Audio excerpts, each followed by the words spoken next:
الحمدللہ رب العالمین الصلاۃ والسلام علی رسول الامین وعلیہ وصحبہ اجمعین والعاقبۃ للمتقین. محترم خواتین و حضرات، السلام علیکم ورحمۃ اللہ وبرکاتہ. قال اللہ عز وجل فی القرآن المجید والفرقان الحمید فی سورۃ النازعات: اعوذ باللہ من الشیطان الرجیم، بسم اللہ الرحمن الرحیم.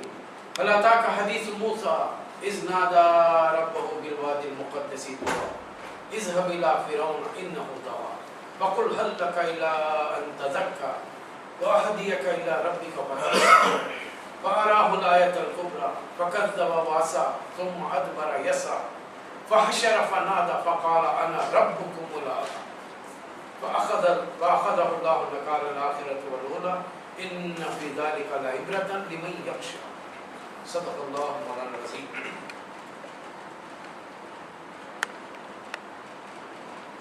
اللہ رب العزت کا شکر احسان کے گزشتہ چند ہفتوں سے ہم یہاں مل بیٹھ رہے ہیں کہ اللہ کے نبی کی سیرت کی بات کو ہم قرآن میں تلاش کریں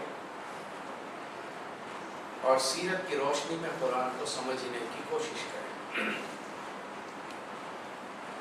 جو چیز گزارش میں نے آپ کے سامنے رکھی تھی وہ یہ کہ قرآن مجید میں اللہ تعالیٰ نے بڑے مختصر اشاروں کی شکل میں نبی کریم صلی اللہ علیہ وسلم کی مکمل پیدائش سے لے کر دنیا سے رخصت ہونے تک کی سیرت کو بیان کیا. ظاہر ہے قرآن مجید دنیا کی عام کتابوں سے بالکل ہٹ کر ہے. اس کا انداز نہ مکمل طور پر نظم کا ہے نہ نثر کا ہے اور عام کتابی انداز بھی نہیں. بسا اوقات تو آپ پڑھ کر دنگ رہ جائیں گے کہ ایک ہی آیت یا جملہ کہیے اسے، جملے کے ایک حصے میں اللہ خطاب کر رہا ہے، اس کے دوسرے حصے میں کافر کچھ کہہ رہے ہیں، تیسرے حصے میں منافقین کے بارے میں کچھ بات ہے، چوتھے حصے میں مومنین کی بات کی گئی ہے، پھر پانچویں حصے میں اللہ پھر کوئی ہدایت دے رہا ہے.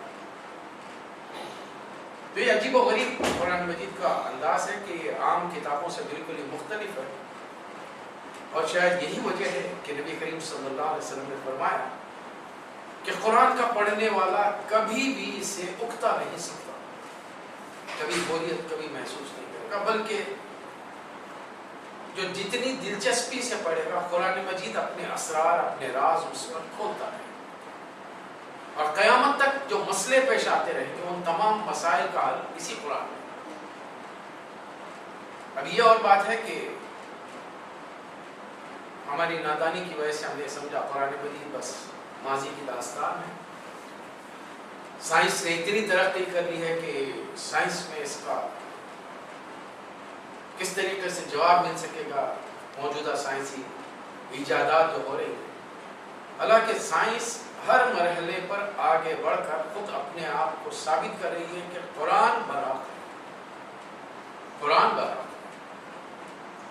اس لیے کہ سائنسی نظریات جو شروع میں پیش کیے جاتے ہیں وہ ایک تھیوریٹیکل تھاٹس خیالات رہتے ہیں، کئی بار ان میں بے شمار تبدیلیاں آتی ہیں، پھر کہیں جا کر انہیں کنفرمیشن ملتا ہے اور اس کنفرمیشن کو جب قرآن میں اٹھا کر آپ دیکھیں قرآن کے مطالعے سے تو تصدیق ہوتی ہے کہ آج تم نے 1400 سال بعد جو نئی چیز معلوم کی ہے حضور اکرم صلی اللہ علیہ وسلم نے عرب کے صحرا میں بیٹھ کر 1400 سال پہلے وہی بات قرآن مجید میں کہہ دی. اس لیے کہ یہ جو کلام نبی کریم صلی اللہ علیہ وسلم لانے کا دعویٰ کر رہی ہے اللہ کا کلام ہے، اس پوری کائنات کے خالق اور مالک کا کلام ہے. تو ظاہر ہے قرآن کے لانے والے نے جس کی زبان پر اعتماد کر کے آپ قرآن کو قرآن کہتے ہیں، اللہ کا کلام کہتے ہیں، ورنہ اللہ نے تو کوئی سند نازل نہیں کی ہے آج کے انسانوں کو ماننے کے لیے کہ اللہ کا کلام ہے. نہ کوئی فرشتہ ہمارے پاس آیا، نہیں کوئی اور ذریعے سے معلوم. 1400 سال سے ایک روایت چلی آ رہی ہے کہ دنیا میں ایک بڑی عظیم ہستی آئی کہ اس دور کے بدترین دشمنوں نے انہیں صادق و امین کے نام سے جانا، اور جب انہوں نے اپنی زبان مبارک سے کہہ دیا کہ اللہ کا کلام ہے تو اللہ کا کلام، اور اسی پر ہمارا ایمان، اسی پر ہمارا اعتماد اور بھروسہ ہے. تو ہم یہ دیکھ رہے ہیں کہ اس قرآن مجید میں اللہ تعالیٰ نے نبی صلی اللہ علیہ وسلم کا ذکر فرمایا ہے. لیکن اس سے پہلے کہ ہم سیرت پر ڈائریکٹلی پہنچ جائیں بات کریں، ہم نے تمہیدی طور پر ابتدائی پریفیس کے طور پر چند پیغمبروں کے واقعات دیے ابتدا 3 پیغمبروں کے واقعات ہم نے تذکرہ کیا، ان کا مطالعہ کیا، حضرت آدم علیہ السلام اور کائنات کی تخلیق اللہ نے کیوں فرمائی، وجوہات کیا تھی، پھر انسان کا رول کیا تھا، کیوں بھیجا گیا دنیا میں، کہ دنیا میں جو مختلف نظریات پائے جا رہے ہیں وہ صحیح ہیں یا قرآن مجید اور نبی کریم صلی اللہ علیہ وسلم جو نظریہ پیش کرتے ہیں وہ صحیح ہے۔ ہم نے دوسرے نظریات کا بھی جائزہ لیا، قرآن مجید کی روشنی میں آدم علیہ السلام کو دنیا میں کیوں اتارا گیا، سزا کے طور پر یا امتحان کے طور پر، بے بس بنا کر یا پورا بااختیار بنا کر، یا کچھ اختیار دے کر اور کچھ بے بس بنا کر۔ ان تمام چیزوں کو ہم نے قرآن کے روشنی میں پھر ہم نے کائنات میں انسان چونکہ امتحان دینے کے لیے آیا ہے، ایک وقت مخرہ کے لیے کائنات بنی ہے اور ایک وقت مخرہ پر ختم ہو جائے گی، اور اس دنیا میں انسان کو جس کسی کو جو زندگی ملی ہے بالغ ہونے سے لے کر مرنے تک اس کی زندگی کے بارے میں پوچھ ہوگی، چاہے وہ عورت ہو یا مرد، امیر ہو یا غریب، جاہل ہو یا تعلیم یافتہ، جو جس مقام پر ہے اس سے پوچھ ہوگی تو نے اپنی زندگی کیسے بسر کی۔ نبی صلی اللہ علیہ وسلم نے فرمایا کہ کسی بندے کے قدم، کسی بندی کے قدم اللہ کے سامنے سے ہٹ نہیں سکیں گے جب تک کہ اسے 5 سوال نہ کر دیے جائیں۔ عمر کہاں گوائی، جتنی عمر دی گئی تھی، جوانی کہاں بتائی، جو مال کمایا اسے کیسے خرچ کیا، جو علم حاصل کیا اس پر کتنا عمل کیا اور دوسروں تک کتنا پہنچایا، ایک ایک چیز کے بارے میں سوال ہوگا۔ لہذا انہی چیزوں کو ہم، جن میں سے بیشتر چیزیں آپ تمام خواتین حضرات جانتے ہیں، ہم اسے ایک ترتیب میں رکھ کر اس کا اعادہ کر رہے ہیں، اسے ریوائز کر رہے ہیں، دوبارہ دہرا رہے ہیں۔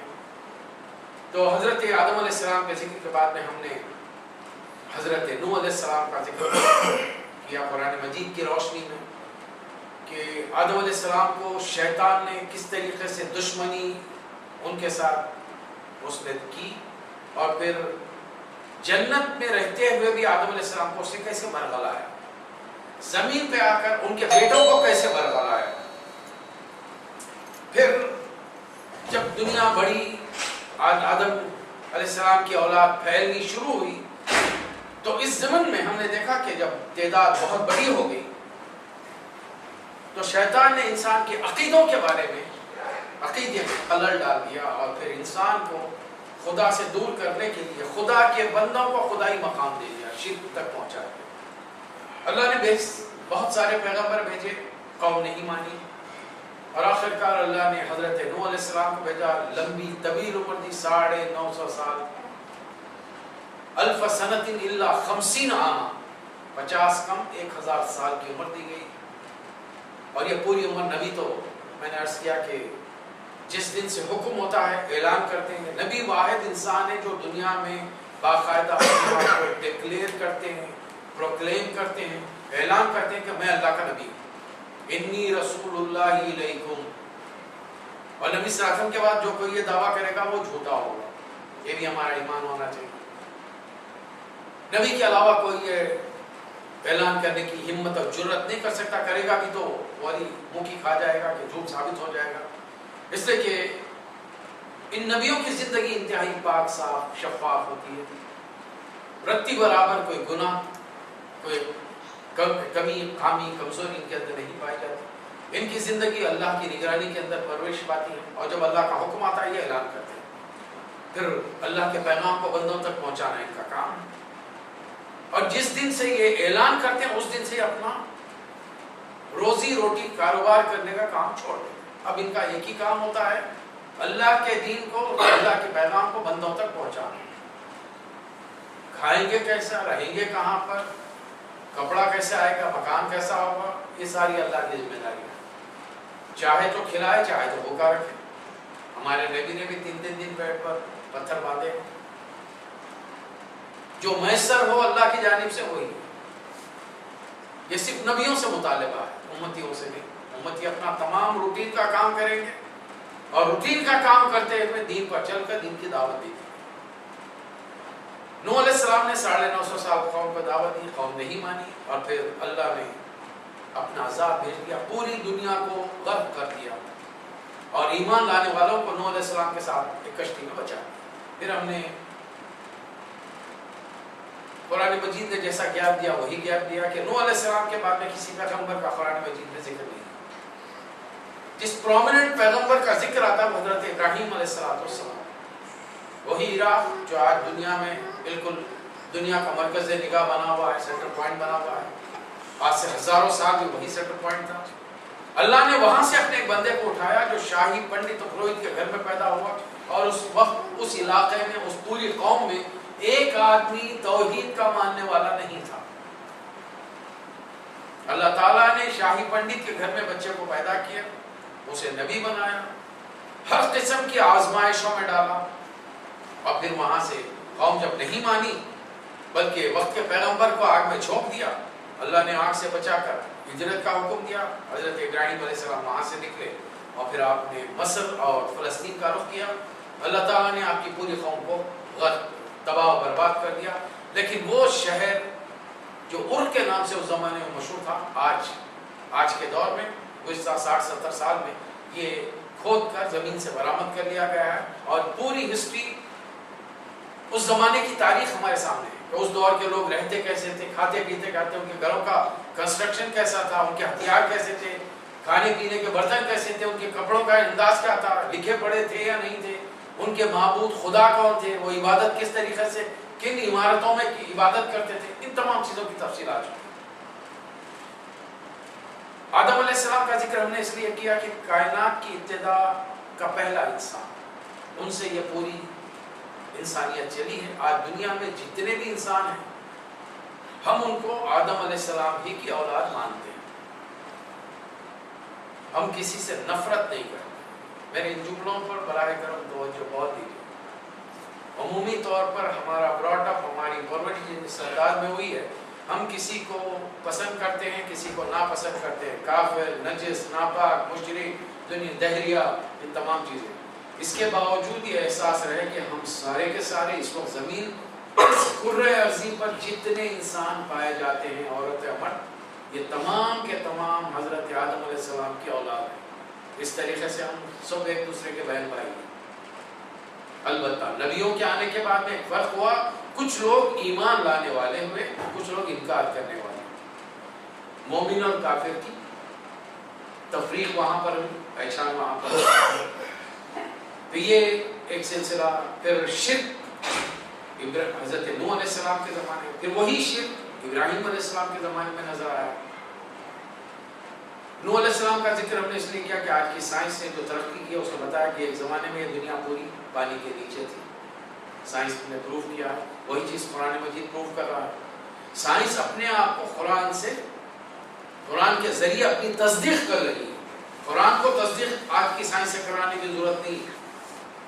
سائنس جو کوئی کسی نتیجے پر پہنچے گی وہ خود آ کر ثابت کرے گی کہ 1400 سال پہلے محمد صلی اللہ علیہ وسلم جو کتاب لائے ہیں وہ برحق کریں. ابراہیم علیہ السلام کا ذکر ہم نے خصوصی طور پر اس لیے کیا کہ آج دنیا کی 3 بڑی قومیں ابراہیم علیہ السلام کو مانتے ہیں. یہودی مانتے ہیں، عیسائی مانتے ہیں، مسلمان مانتے ہیں. یہودی موسیٰ علیہ السلام کے ماننے والے، عیسائی عیسیٰ علیہ السلام کے ماننے والے، مسلمان حضور اکرم صلی اللہ علیہ وسلم اور تمام پیغمبروں کے ماننے والے. یہودیوں نے 2 پیغمبروں کا انکار کیا، عیسیٰ علیہ السلام کو ماننے سے انکار کیا، نبی کریم صلی اللہ علیہ وسلم کو نہیں مانا، اس لیے وہ مسلمان نہیں. ہم کو بھی صرف فیگر معلوم ہے 1,24,000 یا 1,40,000 پیغمبر. اگر کسی مسلمان کی زبان سے یہ نکلتا ہے کہ میں 1,24,000 پیغمبروں کو مانتا ہوں تو وہ مسلمان نہیں ہے، وہ دین محمدی صلی اللہ علیہ وسلم سے، دین اسلام سے خارج ہے. اس کو نام معلوم ہو یا نہ ہو اسے ایمان لانا پڑے گا رسول اللہ صلی اللہ علیہ وسلم کے بتائے ہوئے اس فیگر پر، اس نمبر پر.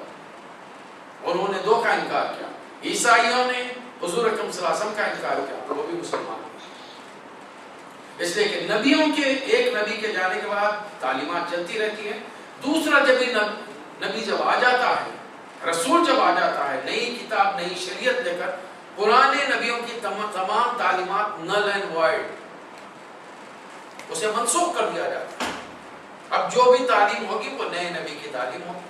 اور اس اعتبار سے ہم دنیا کی لیٹسٹ ترین قوم ہیں. لوگ ہمیں فنڈامنٹلسٹ کہتے ہیں تو ہم پریشان ہو جاتے ہیں. ہم کو پلٹا کے جواب دینا چاہیے we are the latest one. ارے تمہارے نبی عیسیٰ علیہ السلام بھی حضور اکرم صلی اللہ علیہ وسلم کے 500 سال پرانے ہیں، تو بتاؤ پرانے تم ہو گے ہم ہو؟ کون ہے پرانے؟ ہم تو لیٹسٹ ہیں، ہماری کتاب لیٹسٹ ہے، ہمارا نبی لیٹسٹ ہے، ہم دنیا کی آخری قوم ہیں۔ اور ہم تمہیں یہ بتانا چاہتے ہیں کہ امتحان قیامت کے دن سب سے پہلا ٹیسٹ ہمارا ہوگا، پوری مخلوق کے سامنے اللہ تعالیٰ ہم سب کا حساب کتاب کرے گا، اور رسول اللہ صلی اللہ علیہ وسلم فرما رہے ہیں کہ سب سے پہلے جو امت جنت میں جائے گی وہ میری امت ہوگی، حضور اکرم صلی اللہ علیہ وسلم۔ الحمدللہ ہم اس امت میں سے ہیں، اور ہم کوشش کریں کہ ہم ان لوگوں میں شامل ہو جائیں جو میدان حشر سے آسان حساب لینے کے بعد میں ہم سے کہہ دیا جائے خیلت کھلے جنت میں داخل ہو گئے انشاءاللہ۔ چوتھے پیغمبر کا ذکر آج اس آیات کو میں نے سورہ نازعات کی تلاوت کی ہے، آپ نے ایک اندازہ لگایا ہوگا کہ ان آیات میں اللہ تعالیٰ نے نبی صلی اللہ علیہ وسلم سے پوچھا، اللہ تعالیٰ کا حدیث موسیٰ کہ آپ کو موسیٰ علیہ السلام کی کوئی اطلاع ملی؟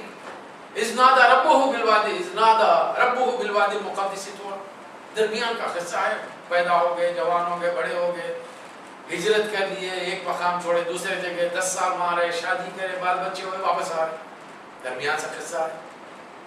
اچانک طور کے پہاڑ پر کے قریب اللہ نے ان سے خطاب کر دیا، یہ دنیا کا واحد انسان جس سے اللہ نے زمین پر ڈائریکٹ کلام کیا۔ ہر پیغمبر کی اپنی خصوصیات، آدم علیہ السلام دنیا کے پہلے انسان، نوح علیہ السلام کے بعد میں انسانیت دوبارہ ریوائیو ہوئی سمجھی، اور اس وقت کی انسانیت کو اللہ نے غرق کر دیا ایمان والوں کے سوا، تو آدم ثانی کہا جاتا ہے نوح علیہ السلام۔ ابراہیم علیہ السلام کو اللہ نے اپنا دوست بنایا، خلیل اللہ، اور حضرت موسیٰ علیہ السلام کلیم اللہ، اللہ نے ان سے کلام کیا۔ قرآن مجید میں سورہ بقرہ سے لے کر سورہ اعلیٰ تک، سورہ اعلیٰ کا نمبر 87 ہے، سورہ بقرہ دوسرے نمبر پر، درمیان میں ظاہر 100 سورے ہیں، ان میں سے 34 سوروں میں 34 سوروں میں 136 ٹائم موسیٰ علیہ السلام کا نام لیا گیا، موسیٰ 136 مرتبہ۔ تعجب کی بات ہے کہ جس پر کلام نازل ہوا ہے ان کا نام اس میں گرامی 4 بار لیا ہے۔ حضور اکرم صلی اللہ علیہ وسلم کا نام جس پر کتاب نازل ہوئی ہے ان کا 4 بار، اور موسیٰ علیہ السلام کا 136 مرتبہ اور 34 سوروں میں۔ اب ظاہر ہے اتنا تفصیل سے اگر ہم یہ ذکر کریں گے تو ایک نشست میں ختم ہونا مشکل ہے، چونکہ یہ مکمل خلاصہ آج کا جو ہوگا قرآن مجید کی روشنی میں ہوگا، اور جب ہم سیرت شروع کریں گے تو قرآن کے سورے ہمارے سامنے آتے جائیں گے، تو ہم بڑی تفصیل سے ان مقامات سے گزریں گے جہاں موسیٰ علیہ السلام، عیسیٰ علیہ السلام، ابراہیم علیہ السلام کے واقعات ہیں۔ اب ان 34 سوروں میں جو 136 ٹائم موسیٰ علیہ السلام کا ذکر آیا، اس کا ایک کنسائز مختصر سا خلاصہ، ایک سمری آپ کے سامنے۔ اللہ تعالیٰ نے ابراہیم علیہ السلام اور اسماعیل علیہ السلام کے دعا کرنے کے باوجود جب وہ کعبے کو تعمیر کرے کہ اللہ ربنا وبعث فیہم رسولا منہم، اے اللہ ایک نبی یہاں پر اٹھا، دعا کی ابراہیم اور اسماعیل علیہ السلام، اللہ نے دعا کو پوسٹ پون کر دیا، اور اٹھا کر حضرت ابراہیم علیہ السلام کے دوسرے بیٹے اسحاق علیہ السلام کی نسل سے پے در پے نبی بھیجنے شروع کر دیے۔ ابراہیم علیہ السلام پیغمبر، بیٹے اسحاق علیہ السلام دوسرے بیٹے پیغمبر، ان کے بیٹے یعقوب علیہ السلام پیغمبر، ان کے بیٹے یوسف علیہ السلام پیغمبر، اور پھر اس سلسلے کی آخری کڑی حضرت عیسیٰ علیہ السلام تک بلا مبالغہ 20 سینکڑوں پیغمبر آئے، کہ بنی اسرائیل کی تاریخ کبھی بھی پیغمبروں سے خالی نہیں رہی، ایک پیغمبر گیا دوسرا آ گیا، ایک پیغمبر گیا دوسرا آ گیا۔ یہ مت سمجھے کہ یہ بڑے کارنامے کی بات ہے، بڑی خوشی کی بات ہے، نہیں، پیغمبر اس وقت آتے ہیں جب قوم بگڑی ہوئی ہوتی ہے۔ اس کا مطلب یہ ہے کہ یہ قوم اتنی بگڑی ہوئی تھی کہ اس کو ہر وقت سمجھانے کے لیے ایک نبی کا ہونا ضروری ہوتا تھا، یہ اتنی بدذات قسم کی قوم تھی۔ اللہ نے اس کو بے تحاشا موقعوں پر موقع صبر نہیں۔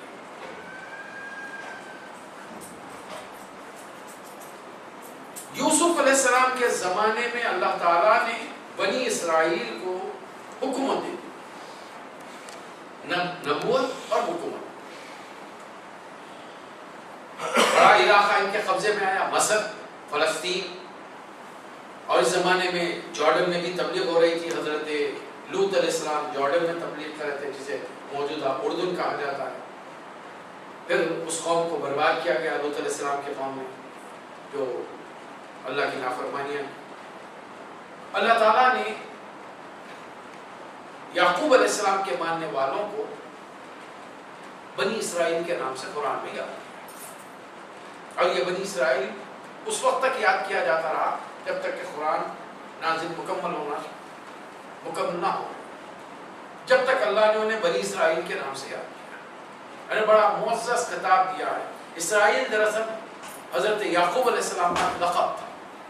ایل کہتے ہیں اللہ کے لیے، ان کی زبان ظاہر ہے وہ زبان جو نازل ہوئی ہے اس دور کی زبان کچھ اور تھی. عبرانی زبان ہو سکتی ہے، سیرامک لینگویج ہو سکتی ہے، ہبرو لینگویج، جو بھی اس دور کی لینگویج تھی اس میں یہ نام نازل ہوا. اور اسرا اب کے معنوں میں آتا ہے، یعنی اس کا اسرائیل کا ترجمہ اگر عربی میں کریں گے عبداللہ بن جائے گا. یعنی کوئی ایسا ٹائٹل نہیں دیا جو خدا سے بڑھ گیا. وہاں بھی اللہ تعالیٰ نے برقرار رکھا ہے یہ جو زمین پر اس وقت سب سے بڑا انسان ہے یہ بھی میرا بندہ ہے. یعقوب علیہ السلام پھر اس کے بعد میں ان کے بیٹے یوسف علیہ السلام کے زمانے میں مصر کی حکومت بھی کی. وہ واقعات انشاءاللہ سورہ یوسف جو پڑھیں گے تو اس کا مطالعہ ہمارے سامنے آئے گا. اللہ تعالیٰ نے اس قوم کو بڑی مہربانیوں سے نوازا، مال دیا، اولاد دی، بیٹے دیے، لیکن یہ قوم بڑی اللہ کی ہمیشہ سے نافرمان رہی. اللہ نے حکومت دی، مصریوں پر حکومت دی.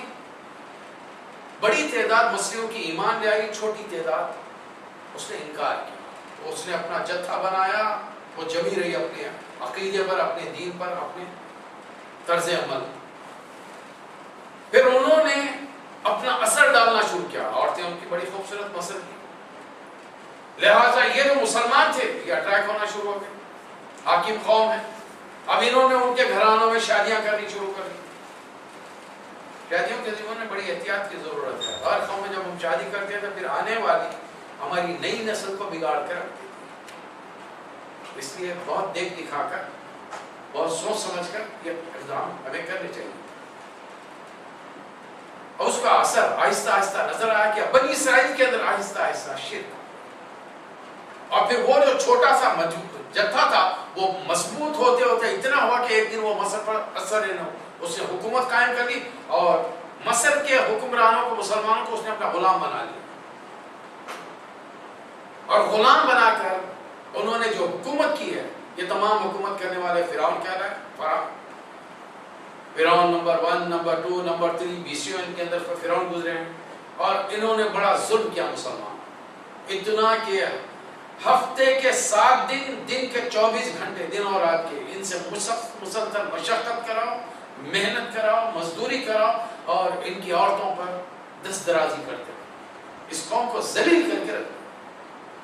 ایک لمبے عرصے تک اللہ تعالیٰ نے انہیں مصیبت میں رکھا، تاکہ اللہ چاہتا ہے کہ اس کے نام لیوا اس زمین پر جب کبھی اس کی کتاب کو، اس کے رسول کی سنت کو چھوڑ دیں تو پھر ان پر یہ آفتیں آتی رہیں گی. تاریخ کے اس پس منظر کو آج کی روشنی میں آپ دیکھیے. اس وقت ساری دنیا میں مسلمانوں کے ساتھ کیا ہو رہا ہے. آپ کے ذہن میں تمام چیزیں آ جائیں گی. چیچنیا بھی آ جائے گا، بوسنیا بھی آ جائے گا، عراق بھی آ جائے گا، افغانستان بھی آ جائے گا، گودرا بھی آ جائے گا، گجرات بھی آ جائے گا. ساری چیزیں آ جائیں گی.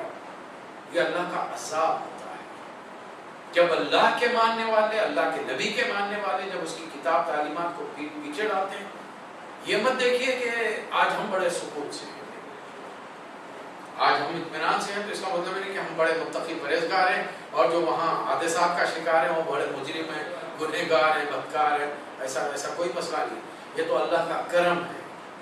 سبق سیکھنے کے لیے انسان کو بہت کچھ ہے، نظر اگر اٹھا کر نہیں دیکھے. سبق سیکھنا نہ ہو تو سامنے بھی چیز گھر میں بھی ہو جائے، آدمی بالکل بے خبر رہتا ہے. لمبے عرصے تک اللہ تعالیٰ نے بنی اسرائیل کو فرعونیوں کی غلامی میں دے رکھا، جو ان کا حال بڑا خراب کر کے رکھا تھا.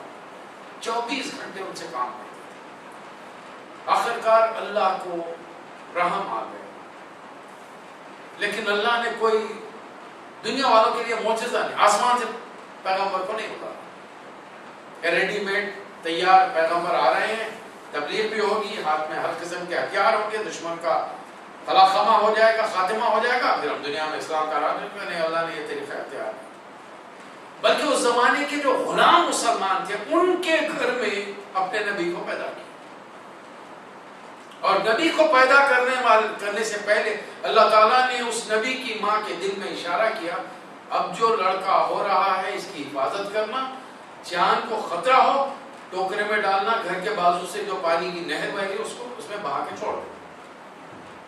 اچھا، انہی دنوں جوتشیوں نے، کاہنوں نے وقت کے بادشاہ کو بتایا کہ اس سال سلطنت میں جو لڑکا پیدا ہوگا تیری سلطنت کے لیے خطرہ ہے۔ بادشاہ کو بات لگ گئی، اس نے فوری حکم دیا کہ جتنے لڑکے پیدا ہوں انہیں قتل کر دیا گیا۔ پرانے زمانے کے بادشاہ اتنے طاقتور ہوتے تھے کہ ایسا خطرناک حکم دینے پر بھی ان سے کوئی سوال کرنے والا نہیں تھا۔ آج کی سپر پاور کا پریزیڈنٹ یہ کام نہیں کر سکتا، وہ ڈنکے کی چوٹ پہ کھلے عام کسی کے قتل کا حکم نہیں دے سکتا۔ پرانے زمانے میں اختیارات اس سے بڑھ کر تھے، اس نے پوری قوم کے لڑکوں کو قتل پیدا ہے۔ مجھے بتائیے ایک پیدا ہونے والا بچہ سلطنت کے لیے کیسا خطرہ ہو؟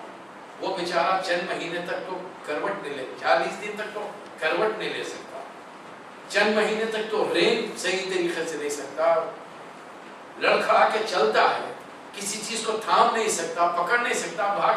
یہ بچہ حکومت کے لیے خطرہ کیسا بنے گا؟ لیکن وہ خطرہ جب 17-18 سال کے بعد بچہ خطرہ بننے والا ہے، اس نے پیدائش کے وقت ہی قتل کرنے کا حکم دے دیا۔ جیسے قرآن کہہ رہا ہے یذبحوا ابناءهم ویستحیی نساءهم، فرعون مسلمانوں کے بیٹوں کو قتل کرتا تھا، لڑکیوں کو جیتا چھوڑتا۔ اب کسی قوم سے مرد ختم ہو جائیں، عورتیں باقی رہیں گی تو عورتیں کس کے پاس رہیں گی، کس کے استعمال کریں گی؟ یہ عزت کی بات نہیں، یہ بہت بڑی بے عزتی کی بات ہے۔ اللہ تعالیٰ نے اپنی تدبیر کی اور ان غلام مسلمانوں کے گھر میں جھوپڑی میں فرعون پیدا ہوا، محلوں میں وقت کا نبی پیدا ہو رہا، جھوپڑی ماں نے دودھ پلایا، کب تک چھپائیں گے؟ گھر میں بچہ ہے تو رونے کی آواز تو آئے گی نا، اور جاسوس، بادشاہ کے جاسوس ہر طرف گھوم رہے۔ ماں نے خطرہ دیکھا، ٹوکرے میں ڈالا، بہا دیا، گھر کے بازو سے چھوٹی موٹی نہر بہ رہی۔ اب تصور کیجیے، اب ظاہر ہے کوئی قصے کہانیاں میں نے قصص الانبیاء تو میں نے نہیں پڑھی، بعض لوگ جب دین کا علم حاصل کرنا چاہتے ہیں تو سیدھا بازار میں جا کے قصص الانبیاء پکڑ کے لاتے ہیں، پتہ نہیں اس کی معلومات کس نے جمع کی، کہاں سے جمع کی، واللہ اعلم۔ اصل اس وقت پیغمبروں کی جتنی بھی سیرت کی معلومات ہیں وہ سوائے قرآن اور حدیث کے کسی اور میں آتھینٹک نہیں ہے، آتھینٹک نہیں ہے۔ اب دل بہلانے کے لیے قصے پڑھنا ہو تو وہ اور بات ہے۔ اب تصور کیجئے کہ ماں نے ٹوکرے میں ڈال کے بچے کو بہا دیا، اب وہ نہر گھومتی پھرتی جا رہی، ہو سکتا ہے محل میں سے جا رہی، محل کے اس باغ گارڈن میں سے جا رہی، جہاں پہ بادشاہ سلامت سیر کے لیے نکلے ہوں ملکہ کے ساتھ، شام کا وقت ہو، ٹائمنگ بھی اللہ تعالیٰ کے ٹائمنگ بڑے سوٹیبل ہے۔ ہمارا معاملہ بڑا مختلف ہوگا، ہم لاکھ کوشش کریں وقت نبھانے کی، نبھانا مشکل ہے، لیکن اللہ جب ٹائم فکس کر دیتا ہے تو وہ چیز وہ کر رہی تھی۔ بہرحال ملکہ اور بادشاہ پھر رہے ہیں، گھوم رہے ہیں، نظر پڑی کہ ٹوکرا بہتے پہ، ذرا قریب سے دیکھا، بچہ ہے، بچہ بھی کیسا، جس کے بارے میں قرآن میں اللہ فرما رہا ہے وَأَلْقَيْتُ عَلَيْكَ مَحَبَّةً مِّنِّي، میں نے اپنی جانب سے تمہارے اوپر اے موسیٰ جاذبیت اور کشش ڈال دی تھی کہ بچے کو اس کی صورت شکل دیکھ کر ہر کوئی اس کی طرف محبت سے لپکتا تھا، اس کو چھو کے دیکھنا چاہتا تھا، انسانی فطرت۔ ہم کو دیکھیے گھر میں محلے میں سے کبھی نکلے کسی کا بچے کے سامنے، ہندو کا ہے مسلمان، یہ نہیں کہ ہم دیکھ رہے بچہ ہے، اس لیے کہ رسول اللہ نے بچوں کے بارے میں فرمایا ریحان الجنہ، یہ بچے جنت کے پھول ہوتے ہیں، کسی کے ہوں، یہ تو بڑے ہونے کے بعد میں وہ تو کافر مسلم ہندو عیسائی یہ تو بعد میں بنے، ورنہ بچہ جب پیدا ہوتا ہے تو اپنی فطرت پر مسلم پیدا ہوتا ہے، اور اچھا دکھے، صحت مند ہے، گورا گھومتا ہے تو آپ جاتے آتے اس کے گال کو چھوتے ہوئے جاتے، انسانی فطرت۔ اب دیکھیے فرعون سب کچھ دے سکتا ہے اپنی ملکہ کو، بہترین کپڑے، بہترین آسائش، زیور، سونا چاندی، ہیرے جواہرات، شاندار کھانا، سواریاں، اولاد نہیں دے سکتا، اولاد اس کے بس کی بات نہیں ہے، اولاد اللہ دے۔ وقت کا بادشاہ ہے، بیوی کو بیٹا نہیں دے سکتا۔ اور جیسے ہی بچے پر نظر پڑی، ملکہ نے کہا کہ اسے لا تقتلوا، اسے مت قتل کرو، ہم اسے بیٹا بنا لیں گے، یہ ہمارے کام آئے گا، چھوٹا بچہ ہے۔ اب بادشاہ مجبور ہو گیا، اب محل میں پرورش ہوئی۔ اللہ کی تدبیر، واللہ خیر الماکرین، بندے اپنی تدبیر کرتے ہیں، اللہ اپنی تدبیر کر رہا ہے۔ فرعون نے تدبیر کی کہ وہ بچہ مجھے پیدا ہو کے جوان ہو کے نقصان پہنچائے، میں اس کو پیدا ہوتے ہی قتل کر دوں۔ اور اللہ کی تدبیر یہ ہے کہ جو سینکڑوں بچے قتل ہوئے وہ تیری سلطنت کو نقصان پہنچانے والے نہیں تھے، اور جو بچہ بچ گیا ہے وہ تیرے سر پر چڑھ کر، تیرے سینے پر چڑھ کر منہ ڈلے گا، اور تو ملکہ کی خوشنودی کے لیے وہ بچے کو اٹھا کے لیے پھرے گا۔ کبھی اس بچے کا گھوڑا بن جائے گا، کبھی گدھا بھی بن جائے گا، بچے کے لیے بننا پڑتا ہے۔ بچے فرمائش کرتے ہیں، ابا گھوڑا، میں گھوڑے پہ بیٹھتا ہوں، ابا گھوڑا کہاں چلے؟ مسقط میں تو گھوڑا نہیں ہوتا، انڈیا میں بھی نہیں، پاکستان میں بھی نہیں ہوتا، کیا کرا؟ آ جا بیٹا پیٹھ پہ بیٹھ جا، اس میں کوئی شرمانے کی بات نہیں ہے، نبی صلی اللہ علیہ وسلم بھی بنے۔ حضرت صدیق نے دیکھا حضرت حسن ہے اور نبی صلی اللہ علیہ وسلم جو کہ ہوئے ہیں پیٹھ پہ بیٹھے ہوئے ہیں۔ حضرت صدیق نے نبی کی تعریف کرنی چاہیے، فرمایا، عرض کیا کہ کیا شاندار سواری، تو رسول اللہ صلی اللہ علیہ وسلم نے فرمایا سوار بھی شاندار ہے۔ تو نواسے کی خاطر آپ نواسے کو بٹھا لیا، خوش کر۔ بہرحال اب حضرت موسیٰ علیہ السلام محل پہنچا دیے گئے، ملکہ بادشاہ نے بچے کو اٹھایا، محل آ گئے۔ بچہ ابھی تک تو خاموش تھا، محل میں پہنچے، بھوک لگ گئی، اب دودھ پلانا ہے ضروری، بچوں کو بھوک لگتی ہے، اب تک بڑے صبر سے تھا بچہ۔ اللہ فرما رہا ہے کہ اب فرعون کے چٹکی بجانے کے اشارے پر سینکڑوں عورتیں جمع ہو گئیں بچے کو دودھ پلانے کے لیے، کہ اللہ فرما رہا ہے وَحَرَّمْنَا عَلَيْهِ الْمَرَاضِعَ، ہم نے دودھ حرام کر دیا تھا کسی بھی عورت کا۔ موسیٰ علیہ السلام پینے، کسی کے پاس نہیں جا رہے۔ اچھا، بچے کو ٹوکری میں بہاتے وقت موسیٰ علیہ السلام کی ماں نے کہا اپنی بڑی بیٹی سے ذرا کنارے کنارے دیکھتے جا۔ بڑی بہن دیکھتے ہوئے، اب یہ سچویشن دیکھ کر بڑی بہن نے آگے بڑھ کر کہا کہ جہاں پر نا ایک گھرانہ ایسا ہے جس کے لوگ بڑے نیک ہیں، بچہ ہو سکتا ہے دودھ پینے، اگر میں کہے تو بلا کے لاؤ۔ اب بچہ کیا، بادشاہ کیا جائے، اور ہی بلا کے لاؤ۔ موسیٰ علیہ السلام کی والدہ پہنچ گئے، اللہ نے ان سے وعدہ کیا تھا کہ ہم عنقریب بچے کو تمہارے پاس لوٹا کے لائیں۔ نبی صلی اللہ علیہ وسلم کی حدیث میں تھی، اللہ رحم کرے موسیٰ کی ماں پر، دنیا میں دو انعام ملے ہیں۔ ایک انعام تو دودھ پلانے کا فرعون نے دے دیا انا کی حیثیت سے، حالانکہ انہوں نے تو ماں کی حیثیت سے پلایا، ظاہر ہے ماں جب پلاتی ہے تو ہم لوگ ماں کو اس کا معاوضہ تو نہیں دیتے۔ دوسرا ان کو انعام ملے گا اللہ کی طرف سے بچے کو دودھ پلانے کا۔ اب بچہ محل میں بڑا ہو رہا ہے، احساس لوگوں کا یہ ہے کہ یہ فرعونی نسل کا نہیں ہے، یہ شاید کسی مسلمان کا بچہ ہے، لیکن اب شاہی بچے گھر میں محل میں پرورش پا رہا۔ موسیٰ علیہ السلام آہستہ آہستہ بڑے جوان ہو رہے، جب 18-20 سال کے ہو گئے، اللہ فرما رہا ہے ہم نے علم و حکمہ، علم عطا کیا، حکمت عطا کی۔ موسیٰ علیہ السلام نے بنی اسرائیل کی مدد کے لیے، ان کی فلاح ویلفیئر کے لیے بہت سارے کام کیے۔ پہلے تو بادشاہ کو مشورہ دیا تو دن رات کے 24 گھنٹے، ہفتے کے 7 دن مسلسل کام لیتا ہے، پھر تو نے 1 سال پوری ایک جنریشن کو، مردوں کو ختم کیا ہے، آئندہ چل کر ملک کا کام کون کرے گا؟ پھر کیا کرنا چاہیے؟ ہفتے میں 6 دن کام لو، 1 دن چھٹی دو۔ یہ جو ویکینڈ مناتے ہیں ہم لوگ، یہ موسیٰ علیہ السلام کے دور پر، رسول اللہ صلی اللہ علیہ وسلم کے زمانے میں کوئی چھٹی نہیں ملتی تھی، ایون جمعے کی بھی نہیں ملتی تھی۔ نبی صلی اللہ علیہ وسلم خاتم النبیین ہیں اور ہم آپ کے امتی ہیں۔ نبی صلی اللہ علیہ وسلم کو جس دن سے وحی اتری آخری سانس تک سوائے تبلیغ کے کوئی چھٹی نہیں ملی۔ تو جس امت کے نبی کو چھٹی نہیں ملی، اس کے امت کو چھٹی کیسے ملی؟ لیکن ہم دیکھیے، ہم نے یوں 6 دن یوں کھا کے، بہترین قسم کی ڈشیں، سو کے اطمینان سے اپنا ویٹ بڑھا کے گزار، پھر بعد میں پریشان گھومتے رہتے ہیں، یار ویٹ بڑھ گیا، ادھر سے بی پی بڑھ گیا، ادھر سے ٹی بی بڑھ گیا، ادھر سے شوگر بڑھ گئی، کھاتے بھی ہم ہیں، پریشان بھی ہم ہیں۔ گھر والیاں بھی بڑی محبت سے چاؤ میں پکا پکا کے کھلاتی بھی جاتی ہیں، پھر اس کے جی تمہارا ویٹ بڑھ گیا، ان کا بھی اعتراض رہتا ہے۔ ہمارے کو چھٹی نہیں ہے لیکن ہم نے چھٹی منا دی الحمدللہ.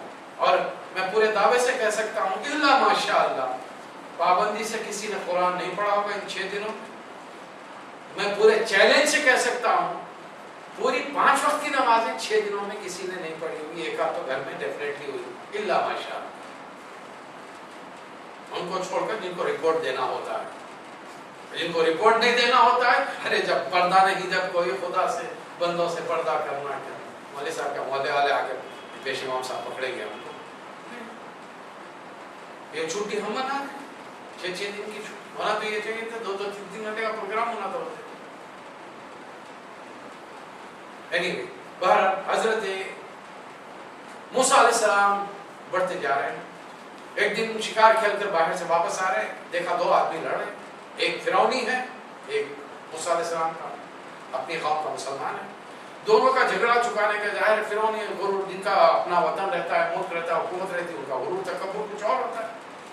تو اس نے کچھ جھگڑ کے بات کہی ہوگی تو موسیٰ علیہ السلام شاہی محل میں پرورش پا رہے، غصہ آ گیا، غصہ مار گیا. خود موسیٰ علیہ السلام کو اندازہ نہیں تھا کہ ان کی جسمانی قوت کتنی ہے. نبیوں کو اندازہ نہیں، نبوت سے پہلے اندازہ نہیں آتا کہ اللہ تعالیٰ علم کتنا دیتا ہے، جسمانی صلاحیتیں کیا کیا دیتا ہے. انہوں نے تو دھمکانے کے لیے غصہ مارا، اور کوئی غصے سے مرتا نہیں، وہ بیچارہ گرا مر گیا. موسیٰ علیہ السلام کو بڑی حیرانی، بڑا تعجب ہوا، اللہ پروردگار یہ کیا کر دیا، میرے ہاتھ سے خون ہو گیا. چلیے وہاں سے نکل کے دیکھا. دوسرے دن کیا پھر وہی آدمی ان کی قوم کا پھر کسی سے لڑتے کھڑا. اب موسیٰ علیہ السلام اس کی طرف بڑھے، ارے نالائق تو روز ہر ایک سے جھگڑا کرتا ہے. بولے ڈر گیا، کل ایک کو گھوسا مارے تھے مر گیا، کہ میرے کو نہیں مار دے. اتنے میں دور سے ایک آدمی آ کر کہا کہ فرعون کے دربار میں پتہ چل چکا ہے کہ کل کا جو قتل ہوا وہ آپ نے کیا ہے، آپ کو جواب میں قتل کیا جائے گا. فرعون کے دربار میں اسلامی قانون تھا، قاتل کو قتل کی سزا دی جاتی تھی. یہ اسلامک لا ہے. سورہ بقرہ کے اندر اسلامی قصاص، وَلَكُمْ فِي الْقِصَاصِ حَيَاةٌ يَا أُولِي الْأَلْبَابِ، تمہارے لیے قصاص میں حیات ہے، تمہارے معاشرے کی زندگی ہے. آج مسلمان کسی 56 ملکوں کے اندر قاتل کو قتل کی سزا نہیں تھی. موسیٰ علیہ السلام نے جب یہ سنا کہ فرعون کے دربار میں میرے قتل کی بات ہو رہی ہے، وہیں سے بستی کو چھوڑ کر نکل گئے، مصر کو چھوڑ دیا. اب ظاہر ہے کوئی کیش ساتھ نہیں ہے، کوئی بستر ساتھ نہیں ہے، کپڑے ساتھ نہیں ہے، ہینڈ بیگ ساتھ نہیں ہے. پہل سے نکلے تھے کام کے لیے. جو آنکھ کا جوڑا ہے، جسم پہ جو کپڑے ہیں وہی یہاں نکل. اب جو نکلے، قرآن کے الفاظ یہ ہیں کہ جو کہ نبی نہیں بنے ہیں، ایسے وہاں سے نکلے ہیں کہ پلٹ کر بھی نہیں دیکھا، اتنے خوف کے عالم میں نکلے اور بڑے دور تک چلے. ایک ملک چھوڑ دیا، دوسرے ملک کے حدود میں داخل ہوئے، مدین پہنچ. اب ایک ہی جوڑا ہے، 1 دن 2 دن کا سفر 3 دن کا ہو سکتا ہے. اب وہاں بستی کے قریب پہنچے، نئے ملک میں پہنچے، وہاں دیکھا کچھ عورتیں ہیں، جانوروں کو 2 لڑکیاں ہیں کھڑی بھی ہیں، جانوروں کو دیکھا. اور دوسرے لوگ وہاں پر ہیں اپنے اپنے جانوروں کو پانی پلا رہے. موسیٰ علیہ السلام آگے بڑھے، پوچھا ان سے کیا بات ہے. کہا کہ بھائی ہمارے والد بہت ہی بوڑھے آدمی ہیں، اب لہٰذا ہمیں گھر کا کام خود کرنا پڑتا ہے. موسیٰ علیہ السلام آگے بڑھے، جانوروں کو پانی پلایا، واپس کر. اور دونوں لڑکیاں چلی گئی. سورہ قصص میں، سورۃ القصص، اس میں بڑا واضح ذکر ہے. موسیٰ علیہ السلام ایک جھاڑ کے چھت کے نیچے، سائے کے نیچے جا کر بیٹھ گئے، اللہ سے دعا کی، ربی انی لما انزلت الی من خیر فقیر، اے اللہ جو کچھ بھی مجھے اس کو دے دے، محتاج و فقیر ہوں، تیری ہر نعمت کا محتاج ہوں. ذری دیر میں وہ 2 میں سے ایک لڑکی آ گئی، کہا کہ ابا بلا رہا. گھر گئے، وہاں پر جا کے دیکھا بہت ہی ضعیف سا، پورا اپنا واقعہ ایز اٹ از بیان کر. انہوں نے کہا کہ اللہ نے تمہیں بچا لیا ہے، ٹھیک ہے، ایک شرط پر میں تمہیں یہاں رکھ سکتا ہوں اپنے پاس. وہ شرط یہ ہے کہ تم میری رکھ، میں اپنی 2 میں سے ایک بیٹی کا نکاح تم سے کر دوں. اب چونکہ معاوضہ مہر دینے کے لیے تمہارے پاس کچھ نہیں ہے، 8 یا 10 سال میری خدمت کرنا پڑے گا. یہاں مہر کوئی نئی چیز نہیں. یہ لوگ ہم اپنے جب نکاح کرتے ہیں تو مہر موجل دکھاتے کے بعد منہ تیڑا کر کے قاضی صاحب بھی بولتے ایک تو معجل، تو یہ ذرا بولنے میں آئل میں ذرا حلق میں تکلیف ہوتی ہے، اس لیے کہ فوری دینا پڑتا. معجل بولے تو وہ بعد میں دینا پڑتا. وہ جدھر گیا اتنی دور سے وہ بعد میں دینا، تو بعد میں دیں گے. اس کے بعد میں پھر بعد میں پلٹ کے ابا کو ڈالتے، ابا کا بھی نکاح ہو رہے تھے، دیتا کون لیتا کون. میں مطلب ہے کہ ہم جو نکاح کر رہے ہیں، مہر باندھ رہے ہیں، کاغذ پہ لکھا رہے ہیں، دینا کون لینا کون ہے. جو کوئی یہ حرکت کرتا ہے وہ اپنی بیوی سے بدکاری کرتا ہے، وہ کی بیوی نہیں ہے جب تک کہ حقیقی طور پر دل میں مہر دینے کا ارادہ نہ ہو. اور مسلمان کے حیثیت سے تو پہلے اس کو مہر ادا کیا. موسیٰ علیہ السلام نے 8 سے 10 سال اپنے رسول اللہ کی حدیث ملتی ہے کہ آپ نے یقیناً 10 سال احسان کے درجے میں سسر کی خدمت کی ہوگی، اور پھر 10 سال کے بعد میں واپس آ رہے ہیں. قرآن مجید میں ذکر ہے واپس آئے. وہ ملک 10 سال میں ہمارے ملک تقریباً ہمیں سے بہت سارے لوگ 8-10 سال تک آئے. ہمارے ملک کتنے شہر کتنے گلیاں کتنی بدل گئی، وہی ہے وہی دکانیں، تھوڑا بہت رینوویشن ہوا ہوگا. 10 سال پہلے موسیٰ علیہ السلام اس گلی اس شہر سے ایسے بھاگے تھے جسے پلٹ کے دیکھا نہیں. پولیس والے بھی وہی ہوں گے، فوج بھی وہی ہے، گلی کوچے بھی وہی. موسیٰ علیہ السلام میں کتنی بڑی تبدیلی آئی، داڑھی بڑی تھی اور ذرا بڑی ہو گئی 10 سال، اتنا اس سے زیادہ تبدیلی کیا ہے. پہلے اکیلے تھے، اب بال بچوں کے ساتھ جا رہے ہیں. لیکن اب نکلتے وقت جب ڈر کے بھاگے تو نبی نہیں تھے، اللہ کی وحدانیت کی پہچان نہیں تھی. اب جب واپس نبی بن کر جا رہے ہیں تو ہر چیز کی پہچان. اب جس دل میں خدا کا خوف ہے، دنیا کا خوف نکل گیا. دنگناتے ہوئے فرعون کے دربار میں پہنچ. 8 سے 10 سال تک فرعون کے دربار میں ایک ہی روٹین رہا، صبح جانا، اس کے ساتھ ڈائلاگ کرنا، مسلمان کرنے کے لیے. فرعون اللہ نے یہ طور کے واپس آتے وقت طور کے صحرا میں، طور کے پہاڑ کے پاس سینا کے صحرا میں اللہ تعالیٰ نے موسیٰ علیہ السلام سے ڈائریکٹ بات چیت کی. 2 معجزے دیے، ایک لاٹھی کو اسلحہ بنانے کا، جیب میں ہاتھ ڈال کے نکالنے کا، سورج کی طرح چمک رہا ہے. اذهب الى فرعون انه طغى، جاؤ فرعون کے پاس، وہ بہت پاگل ہے. موسیٰ علیہ السلام بھی بولے اللہ میاں نہیں ہو سکتا، بہت اس کی میں نہیں کر سکتا جیسا، اور میں آپ لوگوں سے کہوں ذرا دین کی خدمت کیجیے، آئیے درس دیجیے. نہیں صاحب بڑے بولے گا. اب میں بھی لوگوں کو بولتا ہوں کہ میں آپ سے بڑا بولے گا. آپ کے پنچر میں دیکھوں، میرے آپ دیکھیں بولتے ہیں وہ اس کے بعد تو بہت زیادہ، اور یہاں سے وہاں تک پورا ٹائم بتا لوں. لیکن اس کے باوجود کہا تو میں اسی لیے کہتا ہوں کہ میرے ساتھ آ جاؤ تو جتنے آپ کے گناہ ہیں کم ہو جائیں گے. میں بھی یہاں اس لیے بیٹھا ہوں، اس لیے نہیں بیٹھا ہوں کہ اپنی معلومات جھاڑوں آپ کے. ایک تو اس لیے بیٹھا ہوں کہ مجھے میرے نبی کی سیرت الحمدللہ کافی یاد ہو گئی، اور میرے نبی کا حکم یہ ہے بلغوا انی ولو آیا، میرے بارے میں تو ایک بار جانتے ہو تو پہنچاؤ. اور دوسرے کہ جب میں یہ کام کروں گا، یہ کام کرنے والے کو بار بار شرم آئے گی کہ دوسروں کو تو تم نصیحت کرو، پھر وہ غلطیاں کر رہے ہیں. اسی طریقے سے آدمی اپنا ریکٹیفائی کر سکتا ہے، اور یہی طریقہ ہے، اور یہ ذمہ داری ہر مسلمان کی ہے کہ نبی کی بات کو دوسروں تک پہنچائے. موسیٰ علیہ السلام 8 سے 10 سال تک یہی تبلیغ کر رہے ہیں. اب فرعون کے اس کے درباریوں کا حال ہے کہ کوئی ڈرنے والا نہیں. موسیٰ علیہ السلام اژدہا لکڑی ڈالتے ہیں، عصا لاٹھی ڈالتے ہیں، اژدہا بنتا، لیکن وہ اژدہا نے کسی کو ڈسا نہیں، کسی کو نقصان نہیں پہنچا. قوم کا ڈر نہیں، دیکھتے دیکھتے آدمی کا ڈر نکل جاتا، نہیں ڈرتا آدمی اس کے بارے میں.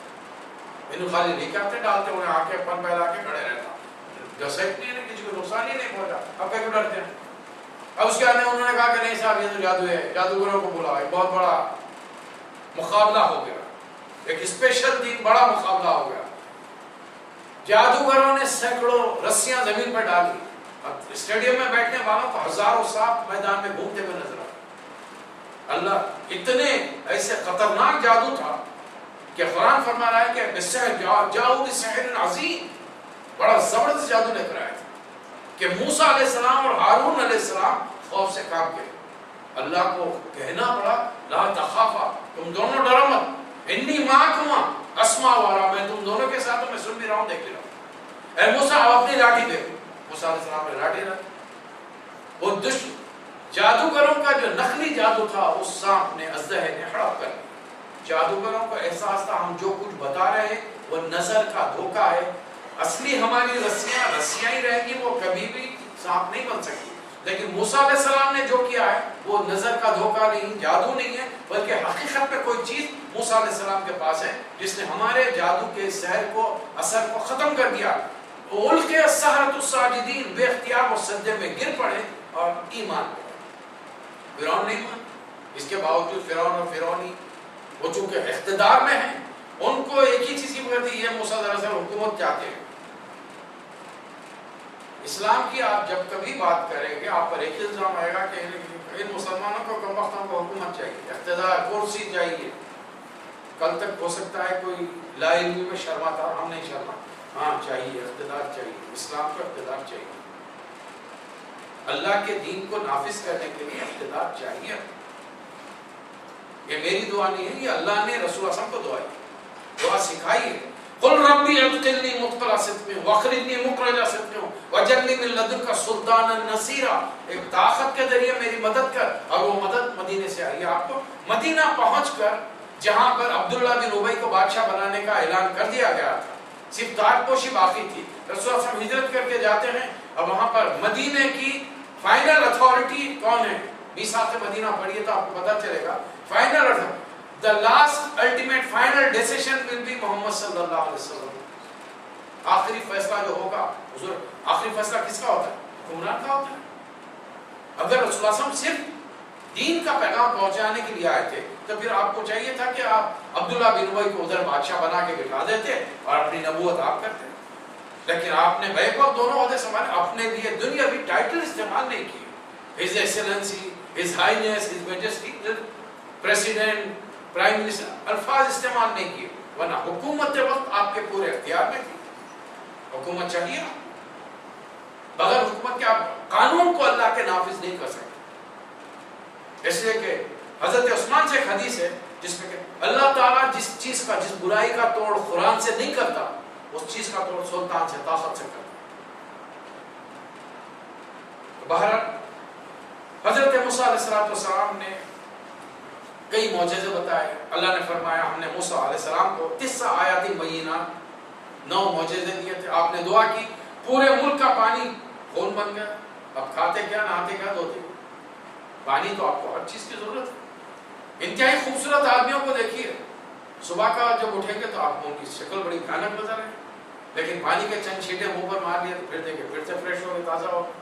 آپ کو تو ہر سیکنڈ پانی کی ضرورت ہے۔ اب جب ملک کا ہر جگہ کا پانی خون بن گیا تھا، اب استعمال کیا؟ قوم آئی، چلو اللہ سے دعا کرو یہ مصیبت دور ہوئی تو ہم مسلمان ہو جائیں گے یا تمہارے بنی اسرائیل کو ہم آزاد کر دیں۔ اللہ نے مصیبت دور کی، قوم نہیں مانی، اللہ نے پورے ملک میں مینڈک پھیلا دی۔ اب 2 آدمی مل کے بیٹھنے، میاں بھی مل کے بیٹھ نہیں سکتے، 2 دوست مل کے ساتھ بیٹھے، مینڈک بیچ میں سے پھدک رہا ہے۔ حالانکہ مینڈک بری چیز نہیں ہے، مینڈک ہمیشہ پانی میں رہتا ہے، پاک صاف رہتا ہے، لیکن اسے سب کو کرا اپنے سائنس کے سارے تجربے بیچارے مینڈک کا کرتے ہیں، لیکن گندراہٹ، گند اسی سے آتی ہے۔ سارے ملک میں مینڈک پھیلے گئے، سارے ملک میں سرسیاں پھیلی، یعنی مختلف قسم کے معجزے موسیٰ علیہ السلام نے دکھائے، قوم نہیں مانی۔ آخرکار اللہ نے حکم دیا، بنی اسرائیل کو لے کر چل پڑے جو 12 قبیلوں کی شکل میں تھے۔ آپ نے سمندر کراس کیا، جب سمندر کے قریب پہنچا تو بنی اسرائیل اتنی بزدل قوم تھی، اس نے کہا کہ موسیٰ تم نے تو مروا دیا، سامنے سمندر ہے، پیچھے سے فرعون فوج کے ساتھ آ رہا ہے پکڑنے کے، اب آئے گا تو تھوڑوں کو تو مارے گا انہیں سزا کے طور پر، تاکہ لوگوں کے دلوں میں ڈر اور خوف بیٹھ جائے۔ تم نے تو مروا دیا ہم کو، ادھر بھی موت ادھر بھی موت۔ موسیٰ علیہ السلام نے فرمایا کہ نہیں، میرا رب انا ربی مائی، میرا رب میرے ساتھ ہے، وہ مجھے راستہ بتائے گا۔ اللہ نے آخری وقت جب فرعون کی فوج قریب پہنچے، اللہ نے حکم دیا سمندر پر آسا مار، پھٹ گیا، سوکھا راستہ بن گیا، بنی اسرائیل کے 12 قبیلے، عورت مرد بچے بوڑھے جوان سب اس میں سے گزر گئے۔ فرعون نے آؤ دیکھا نہ تھا، اپنی فوج کے ساتھ وہ بھی سمندر میں داخل ہو گئے، بنی اسرائیل کونے پر کھڑے پہنچ گئے، فرعون کی فوج بیچ میں پہنچی ہے۔ اللہ نے موسیٰ علیہ السلام کو حکم دیا پھر اس کو مارو، سمندر پر آسا مارو۔ سمندر کا پانی جو ٹھہرا ہوا تھا کالطود العظیم، 2 بڑے تودوں کی شکل میں واپس سے مل گیا۔ پوری فرعون کی فوج ایک وقت میں ڈوب گئی۔ فرعون جب موت کو سامنے دیکھا تو اس نے کہا میں ایمان لاتا ہوں موسیٰ اور ہارون کے رب پر۔ اللہ نے جواب دیا اعلان وقد عصیت من قبل، اس سے پہلے تو بڑا نافرمان تھا، اپنے آپ کو بڑا ترخواں سمجھا ہوا تھا، اب کیا الیوم ننجی ببدنک، آج ہم سمندر کو حکم دیں گے تیرے جسم کو نقصان نہیں پہنچا ہے۔ ہزاروں سال پہلے غرق ہونے والا سمندر میں فرعون، آج اس کی لاش تازہ حالت میں قاہرہ کے میوزیم میں رکھی ہوئی، کسی بھی انسان کی لاش پانی میں جانے کے بعد 3 دن کے بعد میں سڑ گل کر پھول کر اوپر آ جاتی ہے، بدبودار ہو جاتی ہے۔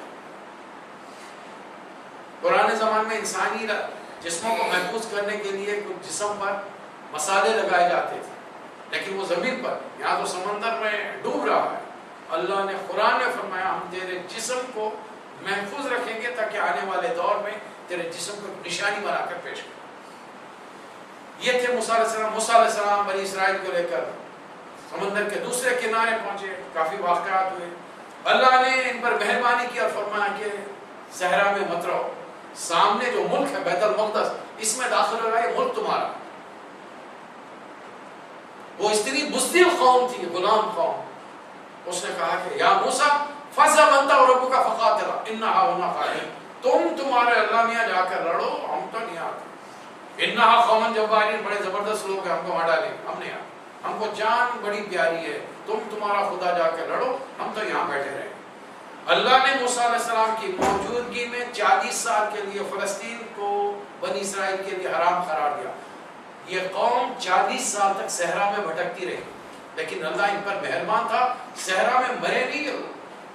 دھوپ کی سے بچنے کے لیے اللہ تعالیٰ نے ان پر بادلوں کا سایہ کیا، کھانے اور پینے کے لیے من و سلوا ہوتا۔ سلوا چھوٹے چھوٹے بٹے نما پرندے، من دھنیا جیسے بیج، جس کو توڑنے پر اندر سے شہد کے جیسا رس نکلتا تھا، اسے لینا، سکھانا، اس کی روٹیاں بنا کر پرندوں کے ساتھ بھون کر کھانا، یہ غذا انہیں پسند نہیں ہے۔ ان کو دال، ککڑی، پیاز، آٹا، چاول، ان کو یہ چیزیں پسند۔ موسیٰ علیہ السلام کا انتقال ہو گیا، ان کے انتقال کے لمبے عرصے بعد میں بنی اسرائیل کو فلسطین ملی۔ اللہ نے پھر ایک بار ان کو حکومت دی، لیکن یہ پھر حکومت کو کچھ عرصہ حکومت میں رہے، پھر ان کے اندر شرک در آیا۔ حضرت داؤد علیہ السلام اور سلیمان علیہ السلام کے زمانے میں ایک عظیم الشان سلطنت اللہ نے ان کو دی، بہت بڑی سلطنت، لیکن یہ اس کو اپنے قابو میں نہیں رکھ سکے۔ آخر میں تفرقہ ہو گیا، ایک کی دو سلطنتیں بن گئی۔ پھر رفتہ رفتہ وہ دنیا میں پستے چلے گئے۔ آنے والی قومیں، انہوں نے آنے والے پیغمبروں میں حضرت یحییٰ علیہ السلام کو، حضرت عیسیٰ علیہ السلام کو، حضرت زکریا علیہ السلام کو، کسی پیغمبر کو نہیں مانا، بے شمار پیغمبروں کو قتل کیا ہے۔ اللہ نے ان کو آخری موقع دیا حضور اکرم صلی اللہ علیہ وسلم کے ذریعے، قرآن مجید کے ذریعے، ابھی بھی اس نبی پر ایمان لاؤ تمہیں دگنا اجر ملے گا، محمد صلی اللہ علیہ وسلم کے امتیوں سے بڑھ کر اجر دوں گا۔ اگر آج کوئی یہودی ایمان لاتا ہے، ہم مسلمانوں سے بڑھ کر اسے اجر ملے گا، 2 نبیوں پر، 2 کتابوں پر ایمان لانے والا، اور اگر وہ ایمان نہیں لائے گا تو اس کو دگنا عذاب بھی ملے گا۔ اب اللہ نے پورے موقع دینے کے بعد میں جب دیکھا کہ یہ قوم بالکل اسلام کی دشمنی میں آمادہ ہے، تو اللہ نے ان کے بارے میں قطعی فیصلہ سنا دیا۔ اب یہ قوم وہ ہے، ضربت علیہم الذلۃ والمسکنۃ وباؤوا بغضب من اللہ، اللہ نے ان پر ذلت مسکنت طاری کر دی ہے، ان پر اللہ کا غضب گر چکا ہے۔ جو ان سے دوستی کرے گا اس کا شمار بھی انہی میں سے ہوگا۔ اور اے مسلمانوں، تم بچ کے رہو۔ آج تمہارا بدترین اگر کوئی دشمن ہے تو یہودی ہیں۔ لَتَجِدَنَّ أَشَدَّ النَّاسِ عَدَاوَةً لِلَّذِينَ آمَنُوا الْيَهُودُ وَالَّذِينَ أَشْرَكُوا، آیت نمبر 82 سورۃ المائدہ۔ اللہ صاف فرما رہا ہے، اسلام اور مسلمانوں کی دشمنی میں تم بدترین اگر کوئی دشمن پاؤ گے تو یہودیوں کو اور مشرکین کو، اور اگر کسی کو محبت میں قریب پاؤ گے الذین قالوا انا نصارى، جو عیسائی ہیں، لیکن وہ تمہارے قریب کب ہو گے؟ جب تم قرآن سے تبلیغ کرو۔ اب اس وقت بدترین دشمن ہمارے کون ہیں؟ یہودی۔ یہ سیرت کا سننے کا مطلب بھی ہمارا یہ ہے، ہمیں معلوم ہو جائے کہ ہمارے دشمن اس دنیا میں کون ہیں۔ وہ صرف ہم کو نہیں، ہمارے دین کو، نبی صلی اللہ علیہ وسلم کے نام کے، قرآن مجید کو ختم کرنا چاہتے ہیں اس دنیا سے۔ ہم کو اپنے دشمن کی پہچان ہو جائے۔ آج دشمن میں ہم میں فرق کیا ہے؟ 1:125 کا فرق۔ یہودی پوری دنیا میں اگر آپ جمع کر لیں تو 1 کروڑ، اور مسلمان 125 کروڑ۔ کیا ایک انسان 125 انسانوں کا ایک وقت میں مقابلہ کر سکتا ہے؟ وضاحت جسمانی طور پر تو نہیں کرے گا، لیکن وہ اپنے دماغ کو اور اپنے مال کو استعمال کر کے دنیا کی تمام قوموں پر حکومت کر رہے ہیں، دنیا کی تمام قوموں پر۔ ان کے دماغی حالت کا حال یہ کہ اگر دنیا میں اس وقت تک 100 نوبل پرائز دیے گئے ہیں تو 80 سے لے کر 90 تک نوبل پرائز یہودیوں کو ملے۔ They are genius۔ دنیا کی اس وقت سب سے زیادہ مالدار قوم یہودی ہے۔ اگر وہ امریکہ سے اور انگلینڈ سے اپنے مال کو نکال دیتا دونوں قومیں دیوالیہ، دونوں ملک دیوالیہ ہو جائے۔ اس لیے دونوں حکومتیں ان کے اشاروں پر ناچتی ہیں۔ یہودیوں کا چیلنج ہے مسلمانوں کے، تم ہم پر قابو نہیں پا سکتے اس وقت تک جب تک کہ تمہاری نماز مسجدیں جمعے کے دن جیسے بھرتی ہیں فجر کی نماز کے لیے بھر نہ جائے۔ ابھی آپ نے دیکھا عید کے دن عید کی نماز کے لیے مسجد میں مصلیوں کی تعداد کتنی تھی اور اس سے 1.5 گھنٹہ پہلے فجر کی نماز میں مصلیوں کی تعداد کتنی تھی۔ یہودیوں کا یہ بھی ایک چیلنج ہے، وہ اتنی مختصر تعداد میں ہو کر وہ ہم پر اور ساری دنیا پر راج کر رہے۔ نبی صلی اللہ علیہ وسلم کی حدیث مبارکہ کے ساتھ آج کا سلسلہ ختم کروں۔ رسول اللہ علیہ وسلم نے فرمایا کہ آخری جنگ ہوگی دنیا میں، قیامت آنے سے پہلے آخری جنگ ہوگی، اور یہ جنگ مسلمانوں اور یہودیوں کے درمیان ہوگی، اور اس وقت ہوگی جب مسلمان اور عیسائیوں میں کمپرومائز ہو جائے گا۔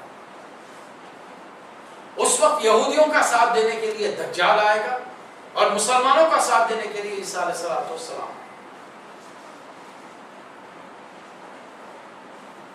اب وہ دجال کہاں آئے گا، کب آئے گا، واللہ اعلم، لیکن یہودیوں نے اتنا معلوم کر لیا کہ دجال مدینے میں داخل نہیں ہو سکتا، مدینے کے خاص ایریا میں، مدینے کے جس ایریا سے باہر وہ مدینے کے لوگوں سے خطاب کرے گا، انہوں نے آج ہمارے مسلمان لوگوں کو مجبور کیا وہاں پر ایک محل تعمیر کرے۔ محل تعمیر ہو چکا ہے۔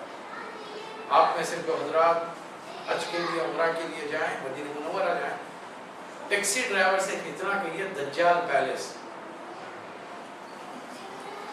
دجال پیلس، وہ آپ کو لے جا کر چھوڑے۔ ہمارے بڑے لوگوں نے رہنے کے لیے پلان بنایا تھا، لیکن جب مخالفت بہت ہوئی تو اسے ایز اٹ از چھوڑ دیا، اسے تباہ نہیں کیا۔ ان کو مشورہ کس نے دیا ہوگا؟ یہودیوں نے دیا ہوگا، تاکہ وہ جب دجال آئے تو اسے کسی قسم کی تکلیف، وہ قیام کرے تو بڑے شاندار محل میں قیام۔ قیامت سے پہلے جنگ ہوگی اور اس جنگ میں مسلمانوں کا پلڑا بھاری ہوگا، مسلمان جیتیں گے، اور رسول اللہ علیہ وسلم کی حدیث کے مطابق اسلام ساری دنیا پر چھا جائے گا، عزیز کی عزت کے ساتھ، ذلیل کی ذلت کے ساتھ۔ مٹی سے بنا کوئی گھر، چمڑے سے بنا کوئی خیمہ ایسا نہیں ہوگا جس میں اسلام داخل نہیں ہے۔ یہ رسول اللہ علیہ وسلم کا لایا ہوا دین ہے، جو دین اسلام آدم علیہ السلام سے نبی صلی اللہ علیہ وسلم تک ایک ہی دن آیا ہے، لیکن اب اللہ نے اپنے دین کو بڑے جامع اور بہترین شکل میں نبی صلی اللہ علیہ وسلم پر مکمل کیا ہے، الیوم اکملت لکم دینکم کی شکل میں۔ یہ دنیا پر مکمل طور پر امپلیمنٹ ہونے کے لیے آیا ہے، انشاءاللہ یہ ہوگا۔ ابھی اس کے ہونے تک درمیان کا حصہ، یہ کب ہوگا؟ کل ہو سکتا ہے، 1 سال، 100 سال، 1000 سال، یہ کبھی بھی ہو سکتا ہے۔ سوال یہ ہے کہ کل جو کوئی کام ہونا ہے تو اس کے ہونے کے لیے میں اور آپ کیا کر رہے ہیں؟ ہمارا اپنا آؤٹ پٹ کیا ہے، ہمارا اپنا کنٹریبیوشن کیا ہے اس کے اندر؟ کیا ہم نبی صلی اللہ علیہ وسلم کے اچھے امتی بن کر دنیا والوں کے سامنے مثال پیش کر سکتے ہیں؟ تو یہ موسیٰ علیہ السلام کا واقعہ سنانے کی بنیادی وجہ یہ تھی کہ ان کی قوم کو اللہ نے باوجود یہ کہ نئی شریعت موسیٰ علیہ السلام کو دی، نئی کتاب توریت دی، صاحب شریعت پیغمبر، لیکن اس کے باوجود 9 معجزے بتانے کے باوجود اللہ نے اس قوم کو تباہ نہیں کیا، رکھا ہے۔ جبکہ پورے قرآن میں اللہ کی سنت یہ ہے، نبی آئے، کتاب آئی، تعلیم آئی، معجزہ بتائے، قوم کو غرق کر دیا گیا، تباہ کر دیا گیا، برباد کر دیا گیا، فنا کر دیا گیا، لیکن موسیٰ علیہ السلام کی امت کو اللہ نے برقرار رکھا، اس لیے برقرار رکھا کہ رسول اللہ علیہ وسلم کی حدیث کے مطابق قیامت سے پہلے آخری جو سب سے بڑی جنگ دنیا میں لڑی جائے گی وہ مسلمانوں اور یہودیوں کے درمیان۔ اب اس جنگ کے لیے ہم کیا تیاری کر رہے ہیں اور وہ کیا تیاری کر رہے ہیں؟ اب یہاں پر ہم علمی اعتبار سے اپنی تیاری کر لیں تو بقایا دنیاوی اعتبار سے تیاری بعد میں ہو سکتی ہے۔ اللہ تعالیٰ مجھے اور آپ کو توفیق عطا فرمائے۔ آخر دعوانا الحمدللہ رب العالمین۔ الحمدللہ رب العالمین، الصلاۃ والسلام علی رسول النبی وعلیہ وصحبہ اجمعین۔ ربنا آتنا فی الدنیا حسنۃ وفی الآخرۃ حسنۃ وقنا عذاب النار۔ ربنا لا تزغ قلوبنا بعد إذ هديتنا وهب لنا من لدنك رحمة إنك أنت الوهاب۔ اللهم أعز الإسلام والمسلمين وأذل الشرك والمشركين دمر أعداء الدين وانصر مجاهدين الإسلام۔ اللهم من أحييته منا فأحيا الإسلام ومن توفيته منا فتوفى الإيمان۔ اللهم إنا نسألك علما نافعا ورزقا حلالا طيبا واسعا وشفاء من كل داء۔ ربنا تقبل منا إنك أنت السميع العليم وتب علينا إنك أنت التواب الرحيم۔ صلی اللہ تعالیٰ علی خیر خلقہ محمد وآلہ وصحبہ اجمعین۔ سبحان ربک رب العزۃ عما یصفون، سلام علی المرسلین والحمد للہ رب العالمین۔ بہت بہت شکریہ۔